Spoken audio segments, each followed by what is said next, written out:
इजाज़त मिलनी चाहिए, कोई किसी एंकर को इजाज़त मिलनी चाहिए, किसी डॉक्टर को मिलनी चाहिए, इंजीनियर को मिलनी चाहिए, बोलो किसी प्लम्बर को मिलनी चाहिए। याद रखें हम सोए हुए नहीं हैं,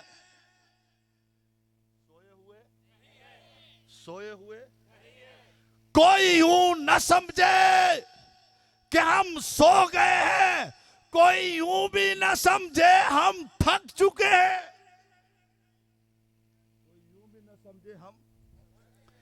कोई यूं भी न समझे हम बदल चुके हैं, कोई यूं भी न समझे हम डर चुके हैं।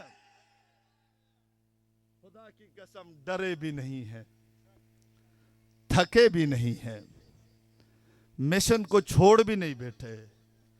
कहा फिर, मैंने कहा बस इतनी सी बात है, मुल्क हमारा है, शहर हमारा है, हमें पता है मुल्क इस वक्त किन हालात से चल रहा है, हमें अंदाजा है ये मुल्क रहेगा तो मस्जिदें रहेगी, मसाजिद रहेगी, मदारिस रहेंगे, खानकाहें रहेंगी, जी हाँ काल अल्लाह काल रसूल की सदाएं रहेगी, अबू बकर की सदाकत की बात होगी, उमर की अदालत की बात होगी, उस्मान की हया की बात होगी, अली की शुजाअत की बात होगी। अगर हम खामोश हैं, डर की वजह से नहीं, थक कर नहीं, सिर्फ मुल्क के खातिर खामोश हैं, हम देख रहे हैं, नोट कर रहे हैं। आज मैंने शहर कराची में इन मलूनों के खिलाफ FIR दर्ज करने के लिए कानूनी रास्ता इख्तियार किया है मुख्तलिफ थानों में।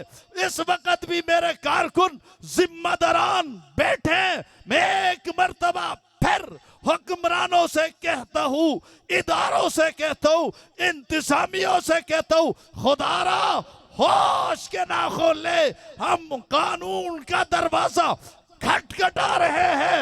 अगर इन गुस्ताखों को गिरफ्तार नहीं किया गया, FIR दर्ज नहीं की गई, फिर याद रखो हम तुम्हें जानते हैं, तुम हमें जानते हो, कहीं और से हम नहीं आए।